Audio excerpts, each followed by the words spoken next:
Hi மக்களே, இன்னைக்கு மே 1ஆம் தேதி நாம் தொழிலாளர் தினமாக கொண்டாடி கொண்டு இருக்கின்றோம். முதலாவது, தமிழ்நாட்டில் இருக்கின்ற அனைத்து என்னுடைய அன்பார்ந்த தொழிலாளர்களுக்கும் என்னுடைய தொழிலாளர் தின நல்வாழ்த்துக்களை தெரிவித்துக் கொள்கின்றேன். அவர்களுக்கு ஒரு குட்டி கவிதை. வெயிலிலும் மழையிலும் பொருட்படுத்தாமல் உழைக்கக்கூடிய வீரர்கள் அவர்கள். கைகளில் காயங்கள் இருந்தால் கூட கனவுகள் கட்டும் கலைஞர்கள் அவர்கள்.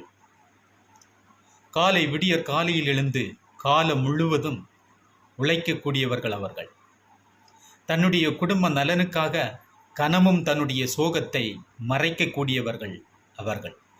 சிறு சம்பளம் உயர்ந்த வாழ்வு, சிரிப்பில் மறையும் துயர நிறைவு, உழைப்பே அவர்களின் அடையாளம். நாட்டின் உயர்வு அவர்களின் பயணம், கட்டிடங்கள் உயர்வது அவர்களால், நாட்டின் வளர்ச்சி அவர்களின் பலம். தொழிலாளர்கள் இல்லாமல் இந்த உலகம் இல்லை, அவர்களே இந்த நாட்டின் மதிப்பு. அப்பேற்பட்டவர்களை நாம் போற்றுவோம், துதிப்போம். அவர்களுடைய உழைப்பை போற்றி இந்த நாள் மட்டுமின்றி வரக்கூடிய ஒவ்வொரு நாளிலும் அவர்களுக்காக நாம் போற்றி அவர்களை கொண்டாடுவோமே.